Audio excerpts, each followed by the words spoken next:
जब एक महिला मासिक धर्म के समय से गुजर रही हो तो क्या भगवान को भोग लगाना अपराध है? गलत है। जो महिलाएं लड्डू गोपाल की सेवा करती हैं उनके मन में यह प्रश्न हमेशा आता रहता है कि उस समय में क्या करें, भोग लगाएं कि नहीं लगाएं। यह प्रसंग बड़े ध्यान से सुनिएगा, यह आपके प्रश्न का उत्तर है। हरे कृष्ण दोस्तों, मैं हूं अनुज शर्मा, पंचकुला में रहने वाली कुसुम शर्मा ठाकुर जी की अनन्य भक्त है। पिछले 6 साल से लड्डू गोपाल की सेवा करती है। हर साल जन्माष्टमी बड़े धूमधाम से मनाती हैं। आसपास की महिलाएं पुरुष इकट्ठे होते हैं, भगवान का जन्मदिन मनाया जाता है। ठाकुर जी की अनन्य भक्त है, बेहद प्रेम करती है ठाकुर जी से। 6 साल से ठाकुर जी की सेवा कर रही थी। मन में कभी कभी प्रश्न आता है कि ठाकुर जी की अनुभूति हो जाए, पता लग जाए मेरे कन्हैया मेरे पास रहते हैं। तो एक दिन हुआ यूं कि इनके मासिक धर्म का समय चल रहा था। जनवरी का महीना था, पंचकुला में बहुत ठंड होती है।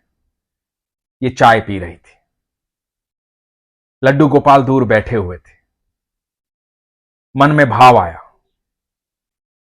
कि मुझे ठंड लग रही है, मैं चाय पी रही हूं, तो मेरे लड्डू का भी तो मन हो रहा होगा ना दूध पीने का।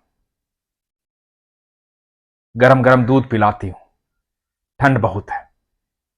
मन में यह प्रश्न तो था कि अभी मासिक धर्म चल रहा है, लेकिन उससे बड़ा भाव यह था कि मेरे लड्डू को सर्दी लग रही है। तो शरीर की समस्या को भूल करके भाव में बह गई। बादाम का दूध बनाया, लड्डू गोपाल के पास आई और लड्डू गोपाल को चम्मच से दूध पिलाने लगी। तो अचानक से देखा कि चम्मच में दूध गायब हो गया। तो मन में आया कि शायद चम्मच टेढ़ा हो गया, मुझसे गलती हो गई है, पोशाक गंदी हो गई होगी। तो लड्डू गोपाल की पोशाक को देखा, कहीं भी दूध की एक बूंद भी नहीं गिरी थी। फिर से चम्मच में दूध लिया। कुसुम जी बताती हैं कि चम्मच में बादाम ऐसे ही रह जाता था, दूध पूरा गायब हो जाता था। कई बार दूध पिलाया। भगवान ने अपनी अनुभूति करवा दी कि मैं तुम्हारे साथ हूं, हर समय साथ हूं, और हर समस्या से, हर चीज से बड़ा तुम्हारा भाव है, तुम्हारा प्रेम है। मैं तुमसे प्रेम करता हूं, तुम्हारी आत्मा से प्रेम करता हूं, तुम्हारा भाव मुझे अत्यंत प्रिय है। कुसुम जी के शरीर में सिरहन दौड़ गई। उनको पहली बार विश्वास हुआ कि मेरे ठाकुर मेरे साथ रहते हैं, मेरे मन की बात समझते हैं और मैं उनके मन की बात समझती हूं। यह भक्त और भगवान के बीच का गहरा संबंध है। यहां शरीर की अवस्था नहीं आती। जब भाव इतना उत्तम हो जाता है, इतना सच्चा हो जाता है, इतना सरल हो जाता है, जब विश्वास प्रगाढ़ हो जाता है, आप भक्ति में हो जाते हैं, तो शरीर बहुत पीछे छूट जाता है। तब आत्मा की परमात्मा से बात होती है। कुसुम शर्मा जी बताती हैं कि हर साल जन्माष्टमी बड़े धूमधाम से मनाती हैं। मोहल्ले के, परिवार के सब लोग इकट्ठा होते हैं। इस बार एक समस्या आन खड़ी हुई। इनके पति मनोज शर्मा को दिक्कत थी। उनके 2 ऑपरेशन थे। एक ऑपरेशन हो गया था, दूसरा होना था।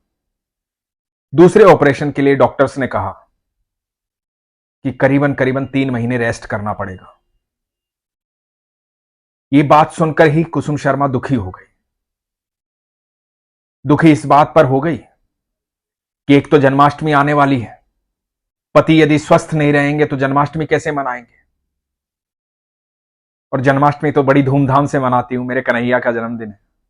उनको चिंता थी कि 3 महीना रेस्ट करेंगे तो घर कैसे चलेगा, कमाने वाले अकेले हैं, सब देख रेख इनके पति ही करते हैं, और परिवार में कमाने वाला यदि खाली बैठ जाए तो परिवार की सारी व्यवस्था बिगड़ जाती है। सारे परिवार को सुचारू रूप से चलाने के लिए एक व्यक्ति मेहनत करता है, धन कमाता है, उससे पूरा परिवार चलता है। 3 महीने बहुत होते हैं, सारी व्यवस्था बिगड़ सकती थी। ये दोनों चिंताएं मन में चल रही थी। लेकिन हद की बात यह थी कि कुसुम के मन में सबसे बड़ी चिंता यह थी, मैं जन्माष्टमी कैसे मनाऊं। ये 3 महीने का रेस्ट भी देखा जाएगा, पर जन्माष्टमी कैसे मनाऊंगी। मेरे प्रभु साथ रहेंगे तो सब कुछ ठीक कर देंगे, लेकिन उनका जन्मदिवस मनाना है, वो जरूरी है। इसी चिंता में थी। चिंता में रहते रहते भी जन्माष्टमी से 10 दिन पहले सारा सामान ले आई, भगवान के जन्मदिन की व्यवस्था कर दी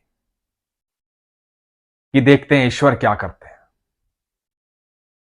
इतने में ईश्वर इनके पति के एक मित्र को पंजाब से भेजते हैं। पंजाब से मित्र आता है, समस्या पूछता है, समस्या बताते हैं। वो कहते हैं कि अपनी रिपोर्ट्स दिखाओ, मैं वहां के डॉक्टर्स को दिखाता हूं। मित्र पंजाब जाते हैं रिपोर्ट्स को लेकर के। इधर कुसुम शर्मा भगवान से प्रार्थना करती है कि प्रभु चाहे कुछ भी हो, मुझे आपका जन्मदिन मनाना है। अब आपको देखना है कि यह व्यवस्था कैसे होनी है, कैसे करनी है, सब कुछ ठीक ठाक रहे, पति भी स्वस्थ हो जाए और आपका जन्मदिन भी मनाऊं। मेरी बड़ी इच्छा है। अपनी इच्छा भगवान के सामने रख दी। इधर जो मित्र पंजाब गए थे रिपोर्ट्स लेकर के, वो आते हैं और वो कहते हैं कि ऑपरेशन हो जाएगा और सिर्फ 15 दिन रेस्ट करना पड़ेगा, और जन्माष्टमी से 2 दिन पहले ऑपरेशन होता है। जन्माष्टमी धूमधाम से मनाई जाती है। ऑपरेशन सफल होता है और पति 15 दिन में ठीक हो जाते हैं, अपने काम को संभाल लेते हैं। यह विश्वास की बात है। जब विश्वास प्रगाढ़ होता है तो हर पल चमत्कार होते हैं। जीवन में ऐसा कोई दुख नहीं, ऐसी कोई समस्या नहीं जिसका हल मेरे कन्हैया के पास नहीं। वो सारी सृष्टि के निर्माता है, अनंत ब्रह्मांड के निर्माता है। जब आप विश्वास करते हो, सच्चा प्रेम करते हो, तो यकीन मानना वो किसी न किसी रूप में कहीं से भी आपके इर्द गिर्द आ जाता है और आपसे कहता है कि लाओ, इस समस्या का हल तो मैं कर देता हूं। वो कोई मित्र भी हो सकता है, कोई बालक भी हो सकता है, कोई पड़ोसी भी हो सकता है, कोई दूर का रिश्तेदार भी हो सकता है। एक बात का यकीन मानना, यदि आप सच में ईश्वर पर विश्वास करते हैं तो सबके भीतर कृष्ण को देखना शुरू कर दीजिए, क्योंकि वह सबके भीतर समाहित है। भगवान श्री कृष्ण कहते हैं कि मैं सबके भीतर हूं, तू सबके भीतर मुझे देख। और जिस दिन आपका नजरिया ऐसा हो जाएगा कि आप सबके भीतर कृष्ण को देखना शुरू कर देंगे, तो जीवन में समस्या कभी नहीं आएगी। आप एक बार अपने इर्द गिर्द देखना, चारों तरफ देखना, अपने दोस्तों को भी और दुश्मनों को भी बड़ी गहराई से देखना और एक बार सोचना कि सबके भीतर कृष्ण है। मैं सच कहता हूं, जिस दिन यह भावना जागृत हो जाएगी तो समस्त संसार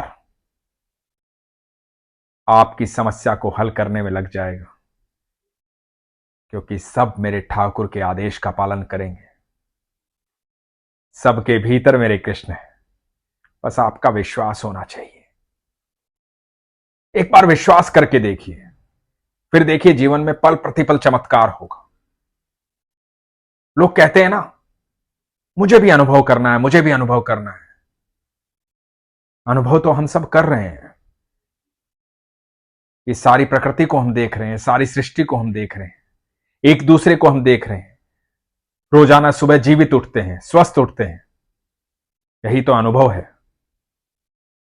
फिर भी यदि आपका मन करता है कि कुछ ऐसा देखना चाहते हैं, कुछ ऐसा महसूस करना चाहते हैं जो साधारण नहीं है, तो एक बार विश्वास कीजिए और आपका विश्वास चमत्कार करेगा। इसीलिए हमेशा कहता हूं, अपने विश्वास को मजबूत रखिए, अपना ख्याल रखिए। हरे कृष्ण।